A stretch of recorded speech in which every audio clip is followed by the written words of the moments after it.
এই দেখো পনিরের তরকারি করছে কে বলো তো? আমার মেয়ে গো, মেয়ে আজকে রান্না করছে, চিকেনও রান্না করবে, দেখাবো। এখন হচ্ছে পনিরের তরকারি। এই দেখো পনিরও ভেজে নিয়েছে, এখন আলু গাজর ভাজছে। ভিডিওটা দেখতে থাকো। হ্যাঁ, আজকে চিকেন রান্না করবে, শেয়ার করব তোমাদের সাথে।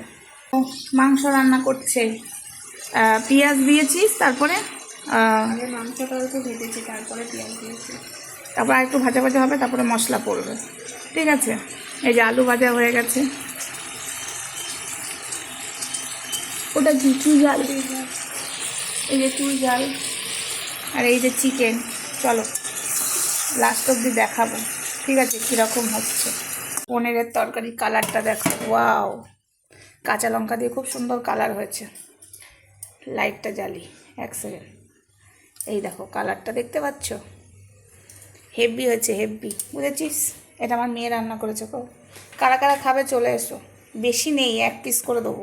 তো বন্ধুরা, চিকেনটা দেখতে পাচ্ছ?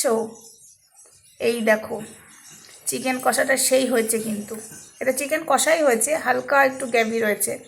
আর এদিকে থোড় ভাজা, আর এই পনিরের তরকারিটা তো দেখেছো। এই হলো আমাদের খাবারের মেন। ওইদিকে মাছের তেলটা ভাজা হচ্ছে, তোমার আওয়াজ পাচ্ছ ফটফট করে, ওটা আর দেখালাম না। ওটা হচ্ছে, এখনও টাইম লাগবে। ওটা এই বেলার মনে হয় খাওয়া হবে না, রাতেই খাবো, তাই ভেজে রাখছি। আর ওইদিকে ভাত আছে। তো চলো, এ দেখো ভাতটাও দেখে নাও, দেখতে পাচ্ছ? আমার মেয়ে ভালোই রান্না করেছে না, এই দুটো। থোড়টাও ওই করেছে, আমি একটুখানি বসিয়ে দিয়েছিলাম। মানে মানুষের পাতে ভাত দিতে পারবে, তবে এলেম আছে।